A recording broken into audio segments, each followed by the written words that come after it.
Hey guys, this is Ritesh Manchanda and Sign Jockey at gamertagradio.com. Now let's get started on our adventure of doing exciting things in this experimental level that I built up. Now this is a continuation from my last video.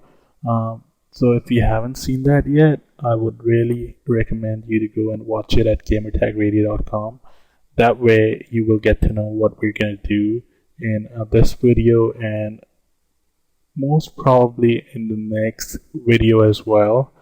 So I might end up continuing this video and into the next video and perhaps another video after that, because there's a lot of stuff that we're doing. So depending on how it goes, I'm gonna segment it up. So let's get started without any delays.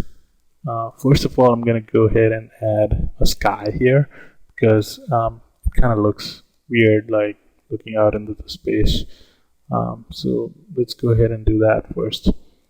Now for that, I'm going to jump into my generic browser here, turn the materials off, and the sky dome is a static mesh, so I'm going to turn the static mesh on, and then I'm going to load up a package called skydomes, which is under environments folder in your Gears of War wargame and cooked PC environments folder. So I'm going to go ahead and open skydomes, and that'll show you the static meshes because I have static meshes selected, and that's the skydome we're going to use. So I'm going to click on that and select that. Let's put this aside for now, the generic browser, and I'm going to click on the ground, right click, and I'm going to select add actor and add static mesh, new skybox. So with that in there, I'm gonna go ahead and scale it because of course it's not a proper skydome right now because it's just not big enough. So I'm gonna scale it from here. Now this is uniform scale, and these are X, Y, and Z axes. So if you wanted to scale them in one axis, you can use one of these options. But I'm just going to go ahead and scale uniformly at a scale of 5. So I'm going to enter 5 in here. That scales that up. And let's go ahead and change the material on the sky because this level I specifically did up for a night sky, and that's how I set up the lighting. So let's go ahead and select material to get in there for a night sky. So I'm going to turn off the static meshes because it's the materials that we're going to worry about right now. So I'm going to turn the materials on, go down back to my skydomes right here, and see lots of materials here. I'm going to select the neutral sky dark material from here. And we're going to go in here, going to click the skydome, double click it. That's one way to get there, and another way to get there is by clicking and F4. That brings up the properties of the skydome, and what we have to do is go into static mesh actor, static mesh component, scroll right down where you see, let's see, where's material? Okay, materials right here. That's the node. So you click on that area here, which will pop up add new item button. So just go and click that, which will add another material node inside of materials. So I'm going to click that and the arrow button, the green arrow button. Now what that does is that plugs in my selection from the generic browser and plugs it into the material node of the static mesh here that I have selected. So as you can see here, I have my material changed already on the skydome, and if I go into real time, and because it's an animated material, you will see an animation. So that's all good. Let's go and build all for now, which will take a few seconds, and this should throw up an error. I'll tell you in a second what the error is. Okay, so this error basically means that the skydome is not supposed to be lit by any other light sources. So it's just not set up to do that because it's supposed to be like a light source itself. So I'm going to close that, and I'm going to go back to the properties, and under the static mesh again and lighting, I'm going to turn accept lights off. What that does is that removes all the lighting, and I'm going to turn these off as well. Cast shadow, we'll just leave that on. So now let's go ahead. Basically what that does is prevents that object from getting any light from these light sources that I have here. And then let's go and build all again. Should remove all the errors that we had. Well, just one. Yay, clean map. That's always good. Alright, so with that in place, with our nice pretty night sky, let's just turn that real time off and go down here. Let's go ahead and add a propane tank, which we can explode. So let's go in here. Let's just turn this off for now. Let's go into actor classes, which again is inside the generic browser. Active classes tab. Under there we see an option called destructible objects. So all the destructible meshes that you can place in the game will be here. So yeah, let's go and select our propane tank right there. So with that selected, let's move the actor class out of the way. Let's go and right click here, and let's see if I can fit it inside the window. Yep. So add WDO propane tank. You will see the option right here. So let's go and add that. Bring it back in a little bit and place it. Well, right now, because I'm just demonstrating how to put these in, I'm roughly going to place these here. But when you're actually building a map, like a serious level, you would go and place these objects very carefully where you want them and very strategically. So because everything that you put in a level would affect the gameplay. So you want to go ahead and think about where you're placing things and then put them in and snap. Well, when you see it, anything you put in, like jitters when you move it, basically it's snapping to the grid points. And when you're building things inside the editor, you basically want to work with grids and always snap to the grid. So I'm just going to go ahead and place this right there, and let's build all.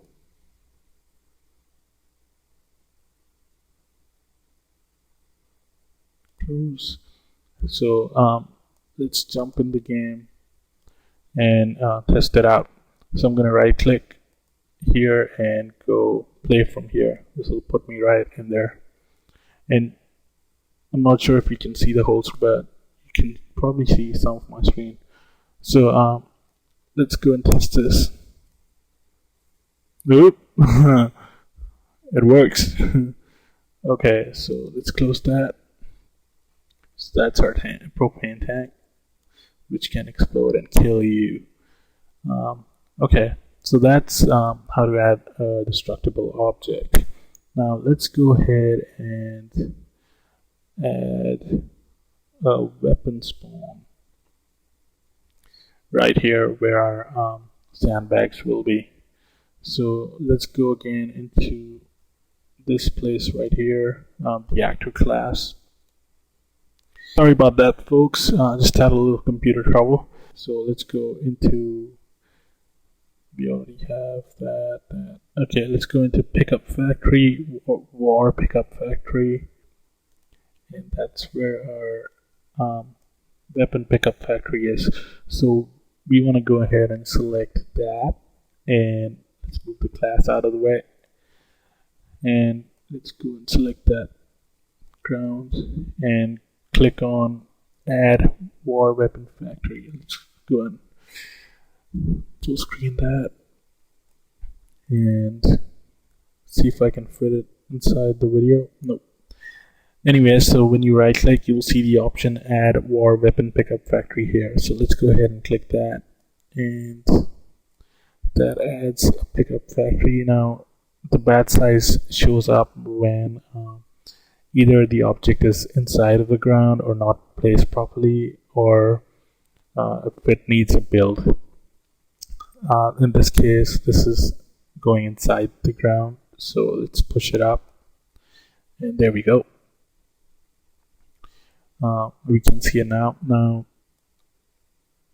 let's now we have gone ahead and added a spawn point for a weapon, but the game still doesn't know which weapon you want to spawn. Let's go ahead and save it.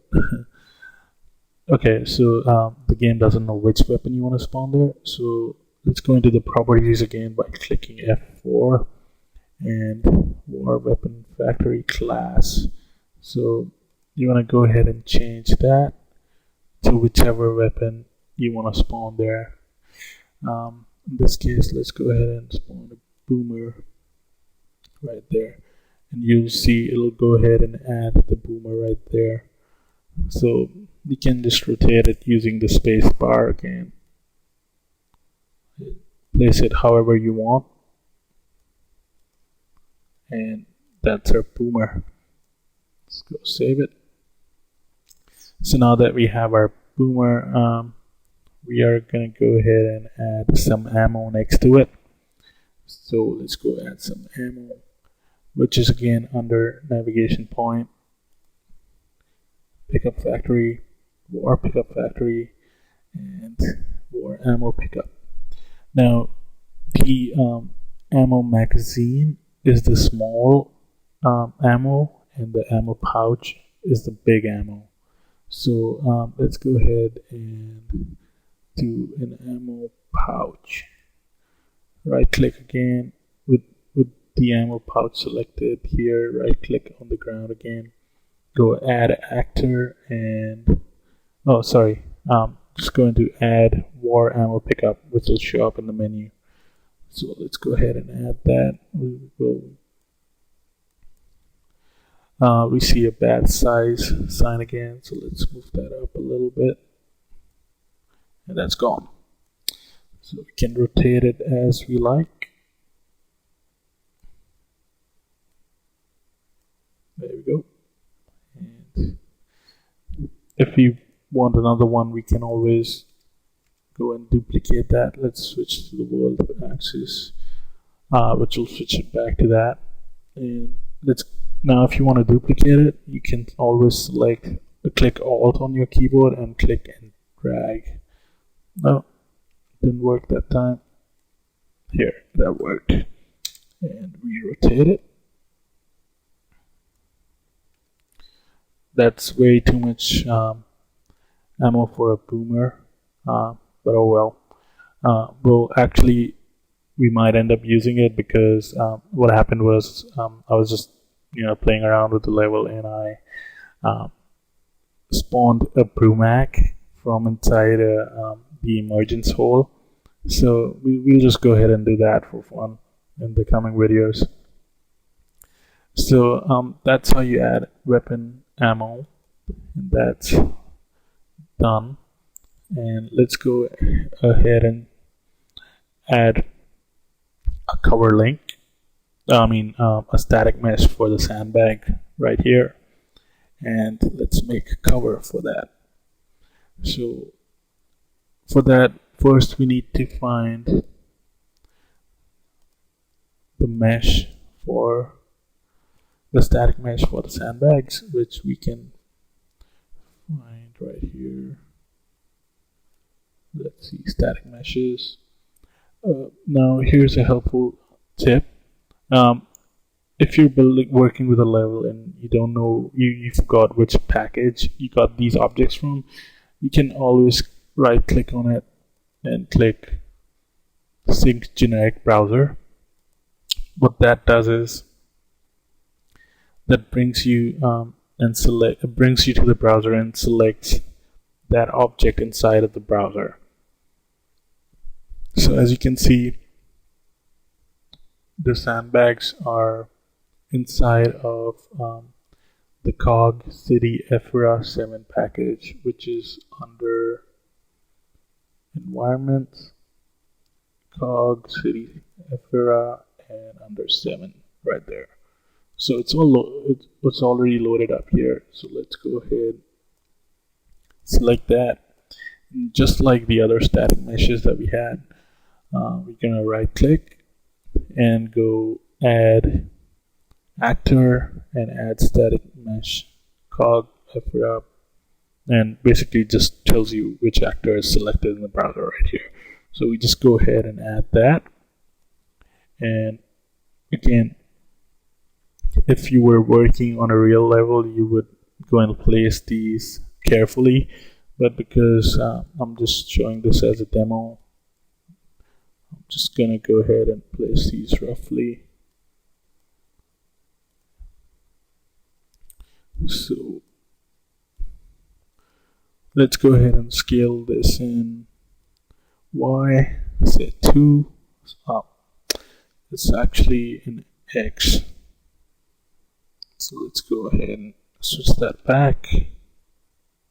We want to make it longer, so let's go 2. So we have sandbags right here. Let's go ahead and change that like that. So that's placed in there. Now if you build here and go into the game, you won't be able to take cover on it because each cover point needs to be defined in the game. So let's go ahead and jump in the game and show you real quick.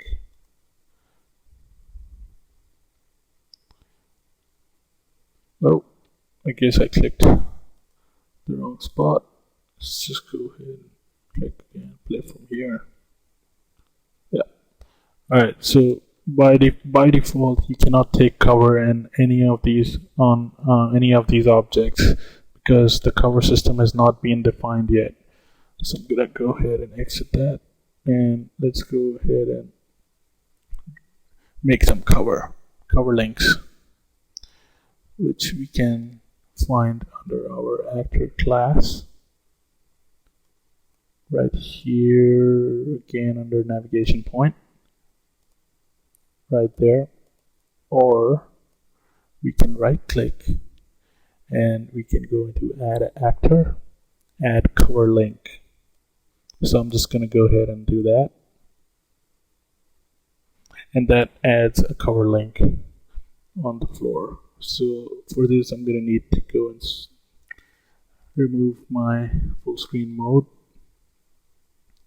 and zoom into my level right here and go place that, rotate,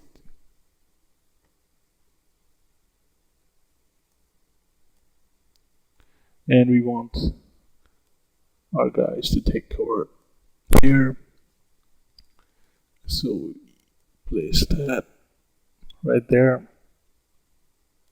rotate it, place it properly. Now here's the tricky part. And now you see here there's a circle, and when you click on that and when you click on this, when you click on this icon right here, the circular icon with the man on it, with the human icon on it, you'll see these red objects. These are actually cover links. So you click that, and you can move these around as well. So what we can do is let's go and define what kind of cover it is first, and then I'll go ahead and tell you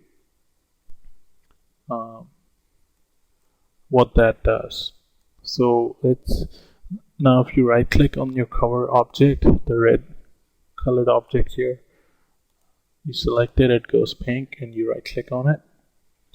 We can go ahead and define what kind of cover it is. So we want it to be we don't want it to be auto toggle, because that'll make it so that they can take cover standing as well. We don't want that, so we want to turn that off. I'm gonna go turn standing off. So let's see, this looks good. So basically what this means is whoever the characters can swat, like jump sideways, go over the top, and also run, get out of the cover and run on the side in front. So basically what we're gonna do is we're gonna go select that again. We're gonna place it right here in the corner, and right now you can see two arrows here. You don't need to worry about that, because when you actually go ahead and build your cover system, the engine automatically calculates and sees if there's any blocking object right here, obstacle. If there is, then it turns this side off and it'll only activate that side. So we don't need to worry about that. It's very intuitive that way.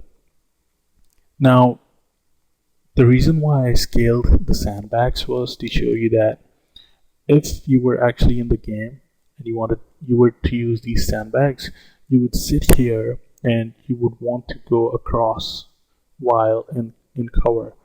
So that's why what we do is select this, and we go alt click and drag to that side, and you can see this red line that shows up. That means you can walk over to that place while still in cover, and the cover slot is still the same as that one. So let's save that first and go ahead and build all.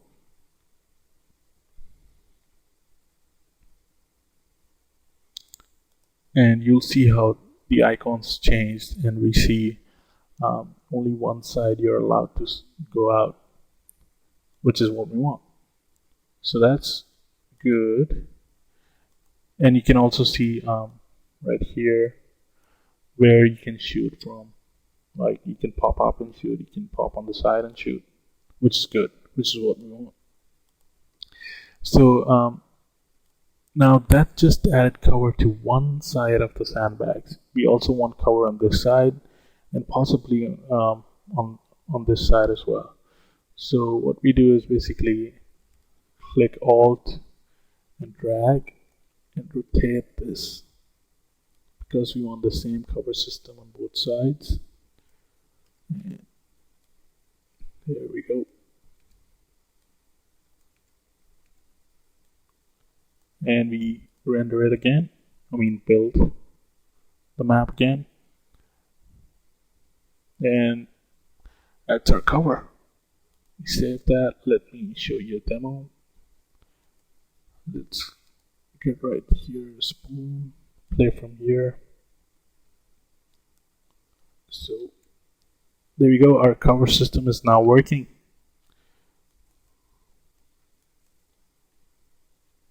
We can jump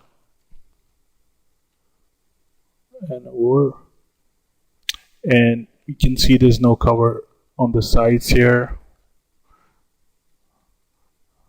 because I did not define any, but there is cover here,